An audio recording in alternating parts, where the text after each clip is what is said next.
बड़ी खबर इस वक्त हम आपको बता रहे हैं। उत्तर प्रदेश में फाइनल वोटर लिस्ट जारी की गई है। इस वक्त की बड़ी खबर, उत्तर प्रदेश में 7,30,71,000 पुरुष वोटर। उत्तर प्रदेश में अब 6 करोड़ से ज्यादा महिला मतदाता। प्रयागराज में 3 लाख से ज्यादा वोटर बढ़े हैं। प्रयागराज और लखनऊ में मतदाता काफी बढ़े हैं। साहिबाबाद नोटिसेस की वजह से, नोटिसेस का संतोषजनक जवाब ना देने की वजह से जो डिलीशन हुए 3,50,436 हैं। एब्सेंट या परमानेंटली शिफ्टेड होने की वजह से 3,28,350 हैं। ऑलरेडी एनरोल्ड होने की वजह से 79,076, मैं दोबारा रिपीट करूंगा, और नॉट इंडियन सिटीजन या अंडर एज की वजह से 2,269, डेथ की वजह से 55,865। मैं फिर रिपीट कर रहा हूं कि 27 अक्टूबर 2025 जिस दिन अनाउंसमेंट हुआ था और हमारी इलेक्टोरल रोल फ्रीज हो गई थी से। और बातचीत करने के लिए भारतीय जनता पार्टी के प्रवक्ता संजय चौधरी हमारे साथ जुड़ रहे हैं। संजय जी, एसआईआर को लेकर के सवाल तो कई खड़े हुए, लेकिन अब यहां पर जो आयोग ने आंकड़े रखे हैं वो बता रहे हैं कि कितनी भारी संख्या में वोटर्स की संख्या में इजाफा यहां पर हुआ है। नहीं, निश्चित रूप से एसआईआर की प्रक्रिया अब पूर्णता की ओर है और जिस तरह से आज सूची आई है उसमें क्योंकि हम लोग पहले से ही कहते रहे, लोग जानते रहे कि किस तरह से बोगस वोट जो लोग मर गए हैं, जो स्थान छोड़ गए हैं, उनकी इसमें बड़ी सूची थी। और अभी हम जिन राज्यों में चुनाव देख रहे हैं उन चुनाव में मतदान का प्रतिशत बढ़ा है। ये बताता है कि एसआईआर के बाद सूची जो ठीक हुई है उसमें लोग जो वास्तविक लोग हैं उन्होंने आकर मतदान किया है। तो एक स्वस्थ लोकतंत्र के लिए जो आवश्यक है कि जो मतदाता सूची हो वो त्रुटिहीन हो, लोग मतदान में अधिक से अधिक लोग भाग लें, इस दिशा में ये एक अच्छा कदम है।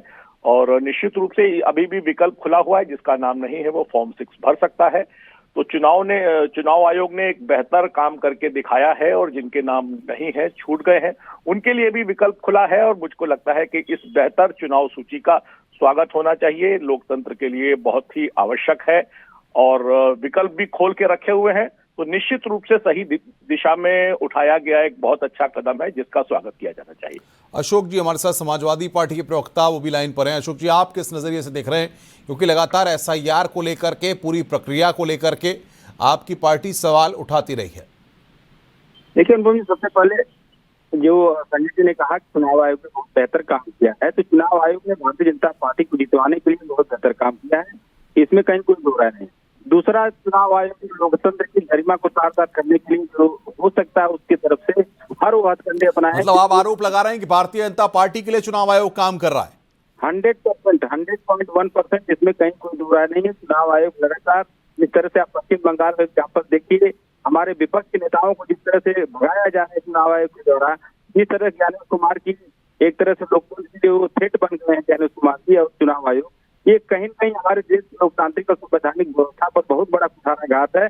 इससे कहीं से हमारे देश की जो संवैधानिक और लोकतांत्रिक जो व्यवस्था थी वो टूट रही थी और देश की तरफ बढ़ रहा है, तानाशाही की तरफ बढ़ रहा है। और एसआईआर इस तरफ से वो वोटर लिस्ट का शुद्धिकरण के लिए नहीं, बल्कि भारतीय जनता संजय जी, आप सुन रहे हैं, भैया तो कह रहे हैं कि आप भाई भारतीय जनता पार्टी के पूरी तरह से हाथों में खेल रहा है चुनाव आयोग।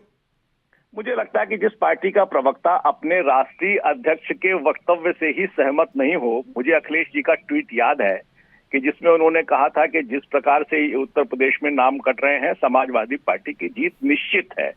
तो मुझको लगता है कि जिस पार्टी का प्रवक्ता अपने राष्ट्रीय अध्यक्ष के दिए हुए अधिकृत बयान के विरोध में बयान दे रहा है, तो ये तो मुझको लगता है कि उसके बुद्धि पर तरस आने वाला है। सारे प्रकरण के अंदर सारे राजनीतिक दलों के प्रतिनिधि को शामिल करना, बूथ पर भी उनके एजेंट की नियुक्त करने के बाद जब राजनीतिक दलों ने कहा है तो समय सीमा को बढ़ाया जाना, समय सीमा को बढ़ाए जाने के बाद भी सारे राजनीतिक दलों को उसमें शामिल करना।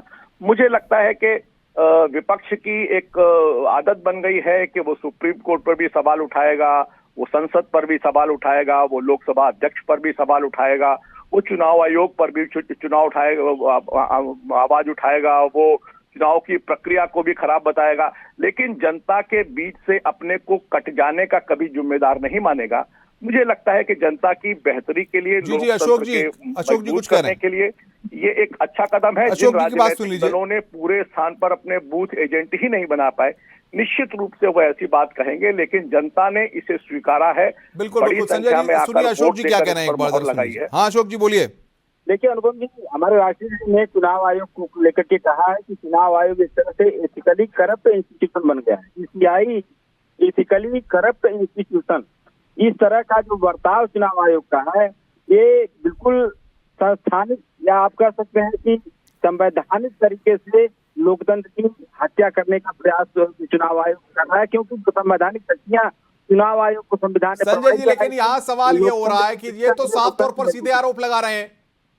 अशोक जी को आप सुन रहे हैं। देखिए, मैंने कहा ना कि अशोक जी का तो चरित्र ही यही है। देखिए, जी अब आप अशोक जी, आपके चरित्र पे ही सवाल हो रहा है।